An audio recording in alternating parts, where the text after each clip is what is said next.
So I noticed this is on a high emotional intelligence subject lately. It's people's moods over COVID. They're so cyclical, and so it's hard enough being a contemporary dancer and, you know, telling all your conservative friends and family, hey, I'm not crazy. Like, actually, you know what, you guys actually make me spend $30,000 on my education for this, and I flunked my CPA accounting certificate and all my mixed grad students just because you guys always encourage me to do all this contemporary dance studies. And then it's like everybody gets amnesia and you're like, wow, this is really sucky, you know.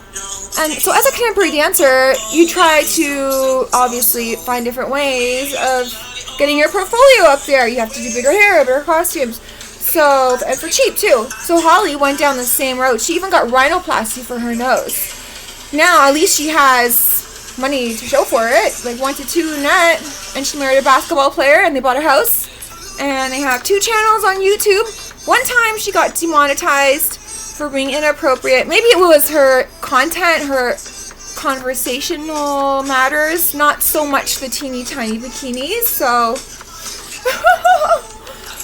but she did get around that and you know, and found her voice and even had cute little ears for her elf ears, so that was cute. So yeah, so it's kind of neat. It's interesting. Some people think we're moving more to a socialist society, like, you know, just because you have less money, like if you're in community services or you're just, you know, learning, like, that's fine. It's more like the amount that you help out, I think. I mean, if you aren't without a home and you have a family, then it should be okay. And if not, then you're probably just a bartender and you pick up all your shifts everywhere, which can get tiring unless you're good at scheduling. So, yeah, in the retail industry, I have girlfriends, they finished their fashion degrees and they can't find anything other than minimum wage jobs.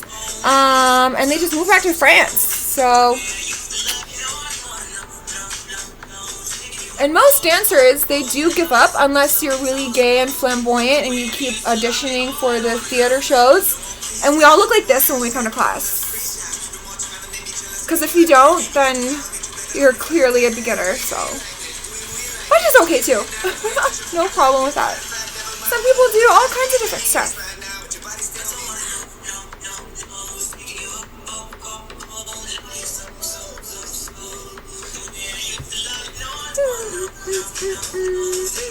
So normally the rate for a class like this, say with someone on my level, I'm still learning myself, but at the same time I can do some classes. Like if I was asked to substitute for Danny DeValo's class, I could lead a class at this point, but it would still be very beginner, like super beginner, probably just like stretching and yoga. So yeah, but yeah, it's fun. Some instructors, they like they do contemporary jazz and they just go and eat a burrito for lunch and like down like a half a beer and then go to class all full and stuffed, and it's just funny. You're like, oh, hold on, I got a burp coming, just give me a second. So that's funny.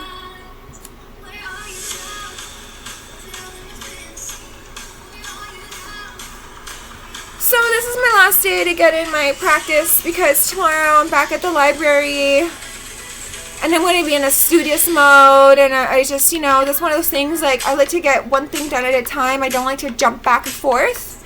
So I'm like, okay, if I know I want to finish up my dance routine portfolio, I'm going to do it now while it's fresh in my head, because they actually teach you that in business class.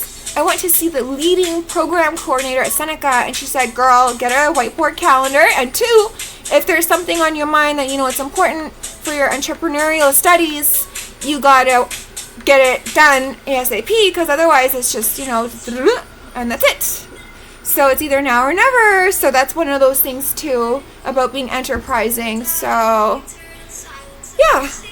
And apart from that, I wonder how to make money on TikTok. Haven't finished the reading on that just yet. So hopefully it's going to be a big money maker. I think the markets are just opening up now. Like I see some DJs from Amsterdam coming up.